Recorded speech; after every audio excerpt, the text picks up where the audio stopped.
Good afternoon, grinders. This is your MLB SimLabs analysis for Friday, June 13th. I'm Jordan Cooper, aka BlenderHD, BlenderHD. Gonna follow me on Twitter. Give me those thumbs up buttons on the way in the door. Hit that like button, hit the subscribe button, and hit the notification bell to know when we go live. Grinders live later today, 5 p.m. Eastern, followed by Crunch Time. And you're gonna have to tune into Crunch Time later today because we got a one game that really matters on the weather report. I think the Philly game is fine. The Braves game is fine, but there's a game in Baltimore with storms coming through the area, Angels and the Orioles. Uh, the yellow caution. It's one of the first games on the slate. It is the first game on the slate. 7:05 p.m. Eastern.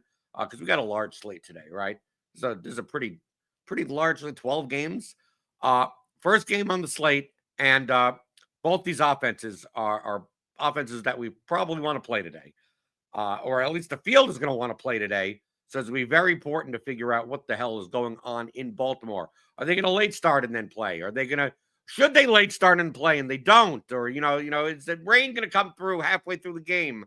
It's going to be very important. So definitely tune into Crunch Time. Kevin Roth puts the top. It's like a heli. I think he goes up in a helicopter. He has all that. He has I think meteorology equipment. He has the satellites in the air. He's got everything on the screen, and he'll give you the up to date, real time information on stuff like that, as well as obviously everyone putting in the picks and the plays and all the analysis and the takes and everything. So tune into that later today because it's going to matter.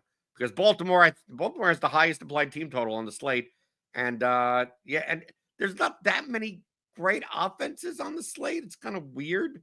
I don't think there's that many pitching options that I like that much, but hitting options like a Baltimore 6 total, Atlanta 5.66. Is there any Arizona 5.03? And then a lot of stuff just like in the middle, and there's a lot of stuff under 4. So I mean, normally in a slate like this, you would say, "Oh, not that much offense. There must be a bunch of pitchers." But I don't think there's that many pitchers. I mean, there's a decent amount. It's a 12-game slate, so I mean, there's 24 pitchers to play. I'd say 2/3 of them I don't want to touch at all. But the top raw projected pitcher on the slate is Garrett Crochet at 10.8K. Even though facing the Yankees, he is the highest strikeout prop by far at 8.5. We have him projected as a mean fantasy point wise 21.36 currently, and that's more than 2 points clear the next pitcher, which is Yamamoto at 10.6K. And then kind of drops down Bryce Elder, Gavin Williams. There's a bunch of these pitchers in like the 7Ks that are all like playable. And I think with the pricing of the stacks on today's slate, you're probably going to have to use one of them. I'm not sure if you're going to be able to play a quality lineup that has Crochet and Yamamoto in it and pay up both at pitcher. I mean, it is doable, but it may not be the best of strategies. But we also have like Freddie Peralta there, 9,500 against St. Louis. He may go a little bit lower owned. Michael Wacha, 7,500. Nick Martinez, 7,200. Chris Paddock, 7,100. These are kind of like those 7K pitchers that you probably have to pair together with Crochet or Yamamoto. Bryce Elder will probably be the most owned out of the bunch. We have him at 27% projected owned. Crochet is the highest optimal pitcher, 32% chance of being optimal. Then Elder. Now that there's a gap, and then it's like Elder, Williams, Yamamoto, Peralta, Paddock, Wacha, Nick Martinez are all like between like 10 and 17% chance of being optimal. And then you get like Charlie Morton at 6,300. Can you take a shot on him? I think I'd rather play the Angels than play Morton. And then also like Logan Webb against the Dodgers. I don't think you need to do that, but I think that he's a decent floor play, I guess, even though the matchup isn't good. But according to SimLabs, we see here with the optimal versus projected ownership that that Gavin Williams, Bryce Elder, like is a little overowned, like 6-9.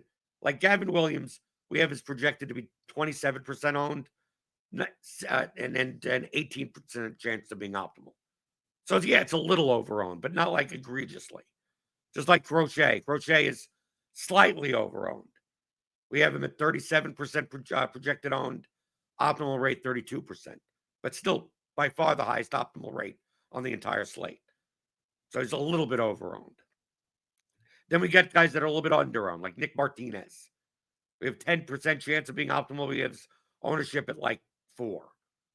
Charlie Morton, very similarly. Logan Webb, very similarly. It's like, they're underowned, but it's not like they're that owned to begin with. Logan Webb, we have it's like 3.6% ownership. His optimal rate at 9. So it's not like it's the highest of optimal rate. It's not like he's like super, like the difference of 5 percentage points back then. It's like doesn't really matter that much. So I'm not necessarily doing anything out of my way pitching wise. That's like, if I'm playing one lineup, I'm probably going to play 3 lineups today in a small field contest, probably like the 44 or something. I'm not going to go out of my way to like, you got to fade this pitcher. They're overowned. Or I got to play this pitcher. They're so egregiously underowned. It's like whatever fits. It's going to probably be a mix of it's probably going to be like Crochet plus Elder plus Williams plus Paddock plus Waka plus Martinez. Like one of those 7K, 8K level pitchers. Then maybe I play Yamamoto instead of Crochet in one line. Something like that. But I'm going to run SimLabs with 150 lineups. Also want to look at the top stacks tool here at RotoGrinders. We see here optimal rates for the top stacks. It's like the top is pretty decent, and there's like half the slate is like very low chances. But we got Atlanta at number 1, 13% chance of being optimal. Baltimore, number 2, just right behind it, 12.7% chance. Then Minnesota, that's a lot of due to price. I'm assuming we're going to get a bunch of Minnesota in SimLabs, but we'll see. And then Boston, but that Boston lineup is not it's not the cheapest. Right? We take a look at the Boston lineup, and to play the stack of this. I mean, the bottom of the order is like cheap, but I mean, Devers, Duran. I mean, it's not. I guess it's not that expensive for this slate. If you're playing like a $7,800 pitcher, like in Bryce Elder, I guess you could fit this in. So I guess the Red Sox are okay. Then we take a look here. Cincinnati. Yeah, then it starts dropping off. Cincinnati, Kansas City, Los Angeles, the Angels, the Padres, and the Rangers we have is a little bit overowned. They're still up there, 4%, 5% chance of being optimal. But let me run SimLabs and see what it says. Running 150 lineups. Even though I'm not playing 150 lineups, I still use it as a research tool. The cool thing is that you can also do this on your phone. SimLabs has an iOS. We have I don't know if it's on Android. I don't find out. I don't have an Android device, so I don't even care. But it's on my iPhone, and it works virtually the same way. I mean, the app is practically the same features that you get here on desktop, and it's better than the mobile version. Like you could use this on the mobile version on your iPhone, on your phone, whatever. It's a little bit clunky with like the scroll bars and everything, but the app, excellent. Okay, let's look under exposures and see what we got. 150 lineups. A lot more Gavin Williams than Bryce Elder.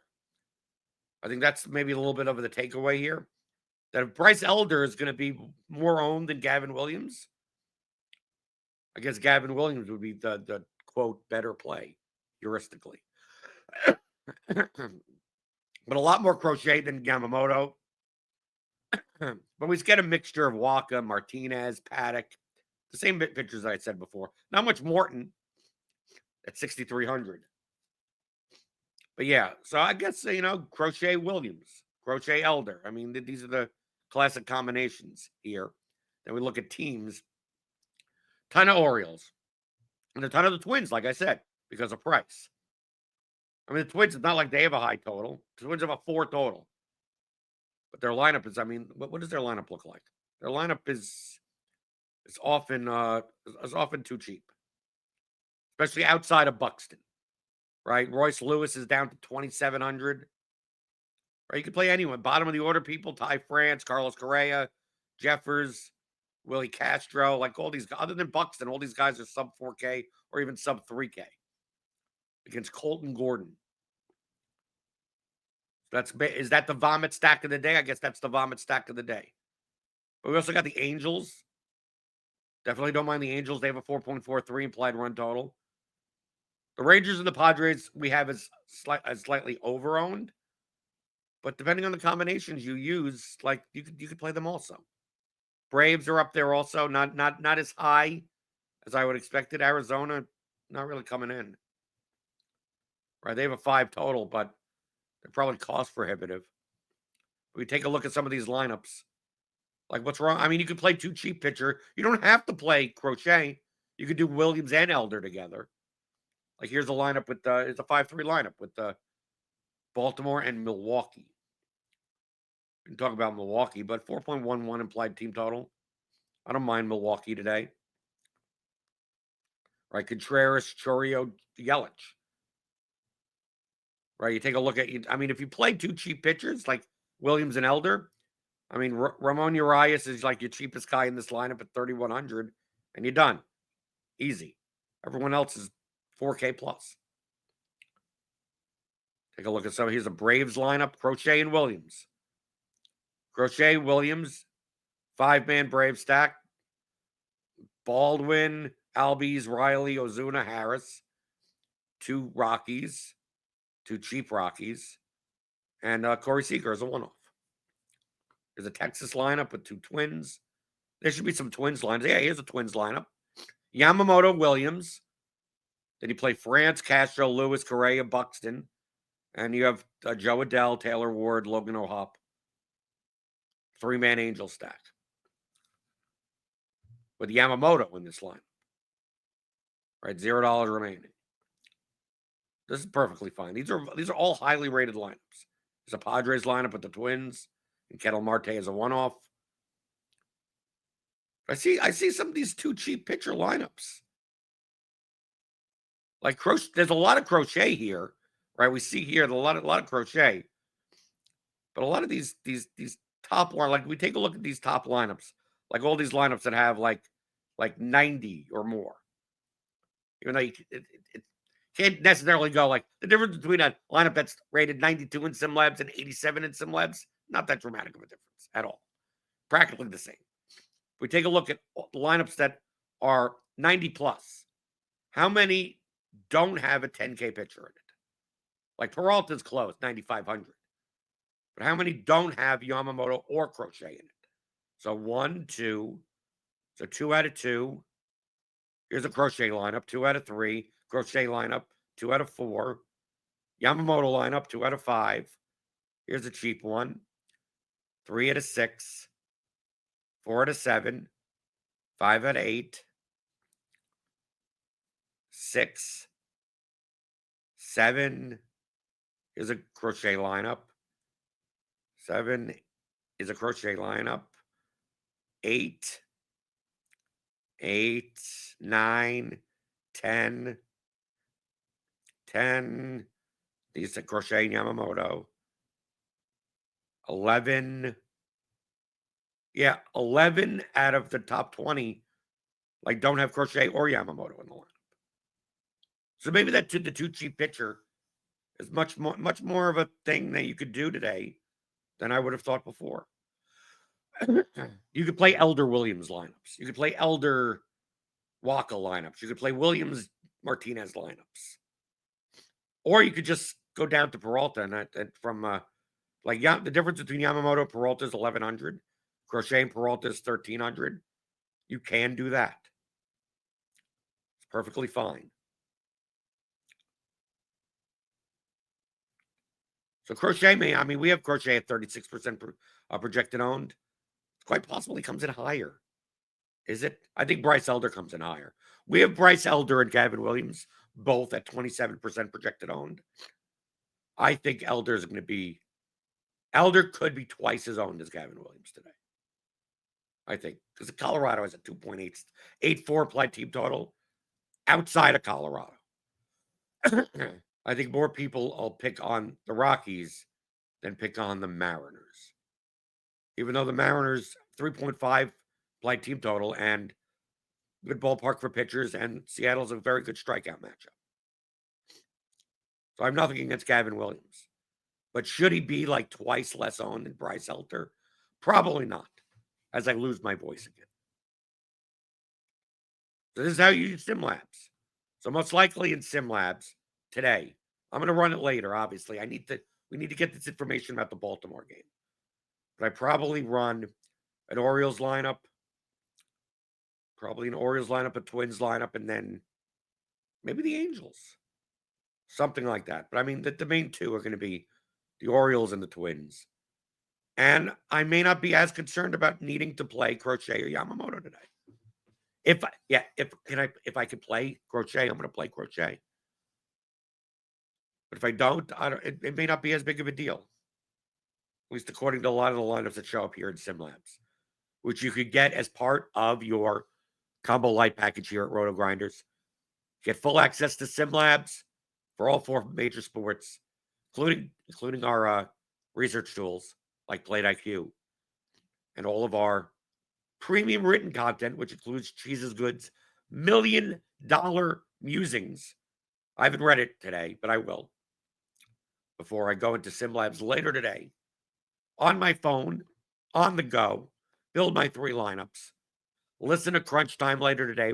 We need information on this Orioles game. So tune in later. Hit that notification bell. You'll always know when we go live. And if you're not going to sign up for a Combo Light package, the least you could do, hit that thumbs up button on your way out the door as I lose my voice. And see you next week for another MLB SimLabs analysis here on RotoGrinders.com.